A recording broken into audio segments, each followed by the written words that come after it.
గత ప్రభుత్వ విధానాలతో పట్టుతప్పిన పంచాయతీరాజ్ వ్యవస్థకు ఉప ముఖ్యమంత్రి పవన్ కళ్యాణ్ ఊపిరిపోశారు. 22 నెలల కాలంలోనే పారదర్శకత, సంస్కరణలతో దేశంలోనే ఏపీని అగ్రగామిగా నిలిపారు. స్వయం ప్రతిపత్తి, స్వావలంబనతో కూడిన గ్రామ స్వరాజ్యం దిశగా పంచాయతీరాజ్ శాఖ అడుగులు వేసేలా కార్యక్రమాలు నిర్వహించారు. జాతీయ పంచాయతీరాజ్ దినోత్సవం వేళ రాష్ట్ర గ్రామీణ ప్రగతి సాధించిన విజయాలపై ప్రత్యేక కథనం. రాష్ట్రంలోని పల్లెలు జాతీయ సమగ్ర సుస్థిరతకు మూల కేంద్రాలు కావాలనే లక్ష్యంతో కూటమి ప్రభుత్వంలో పంచాయతీరాజ్ శాఖ పనిచేస్తోంది. గత ప్రభుత్వ విధానాలతో పూర్తిగా నిర్వీర్యమైన పంచాయతీరాజ్ వ్యవస్థకు పవన్ కళ్యాణ్ నాయకత్వంలో పునరుజ్జీవం పోస్తూ పారదర్శకతతో కూడిన పాలన, సరికొత్త సంస్కరణల్ని 22 నెలలుగా అమలు చేశారు. గ్రామీణ పాలనలో జాతీయ స్థాయిలో రాష్ట్రాన్ని అగ్రగామిగా నిలిపారు. పంచాయతీరాజ్ గ్రామీణాభివృద్ధి శాఖ ప్రతి అడుగులో అపూర్వ విజయాలు అందుకుంటోంది. రాష్ట్రీయ గ్రామ స్వరాజ్ అభియాన్ ర్యాంకింగ్స్ లో ఏపీ 24వ స్థానం నుంచి నంబర్ 1 స్థానానికి చేరుకుంది. కేవలం 2 ఏళ్లలో సాధించిన అద్భుతమిది. పల్లెలే దేశాభివృద్ధికి పట్టుగొమ్మలన్న మహాత్ముడి గ్రామ స్వరాజ్య స్ఫూర్తితో మౌలిక సదుపాయాల కల్పన, గ్రామాల బలోపేతంపై పవన్ దృష్టి సారించి విప్లవాత్మక మార్పులు తీసుకొచ్చారు.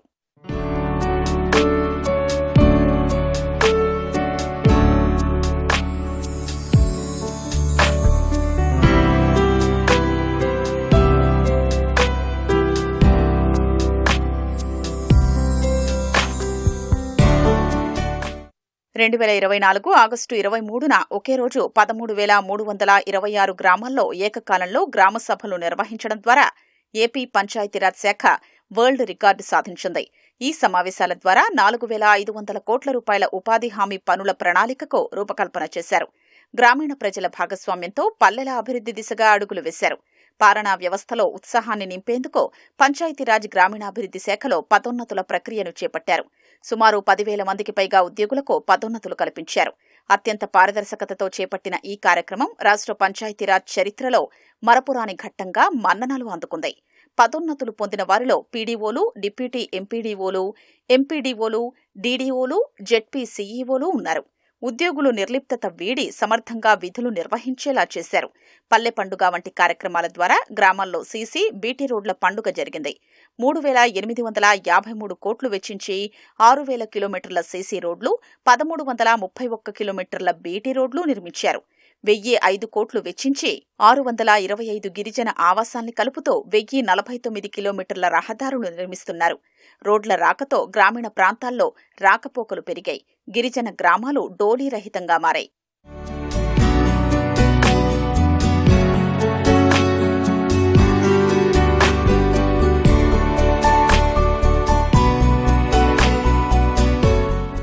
గ్రామీణ పారిశుద్ధ్య నిర్వహణలో మ్యాజిక్ డ్రైన్స్, స్వచ్ఛరథాల ద్వారా విప్లవాత్మక అడుగులు వేశారు.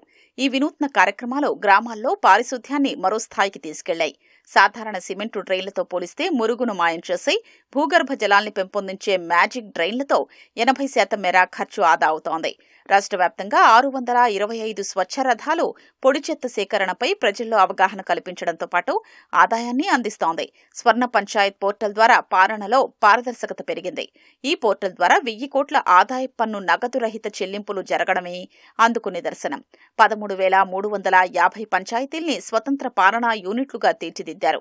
పాలనా వ్యవస్థను మరింత బలోపేతం చేస్తూ రాష్ట్ర వ్యాప్తంగా కొత్తగా 77 డీడీఓ కార్యాలయాలు ఏర్పాటు చేశారు. జాతీయ స్థాయి పంచాయతీ అవార్డుల్లో ఏపీ పంచాయతీరాజ్ విభాగం విశేష ప్రతిభ కనబర్చింది. జాతీయ స్థాయిలో 5 అవార్డులు సాధించింది. జాతీయ గ్రామీణ ఉపాధి హామీ పథకాన్ని కేవలం పనికి ఆహార పథకంగా కాకుండా గ్రామీణ ప్రాంత ప్రజల జీవనోపాధిని మెరుగుపరిచే కార్యక్రమంగా పవన్ తీర్చిదిద్దారు.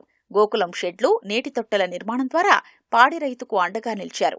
రాష్ట్ర వ్యాప్తంగా 375 కోట్లతో 21,567 గోకులం షెడ్లు, 15,000 నీటి తొట్లు, 106,788 ఫామ్ పాండ్స్ నిర్మించి రైతులకు అందుబాటులోకి తీసుకొచ్చారు.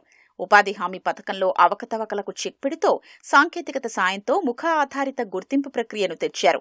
పవన్ ఆలోచనలు ఏపీ పంచాయతీరాజ్ వ్యవస్థను ప్రగతి పథంలో నిలిపాయి.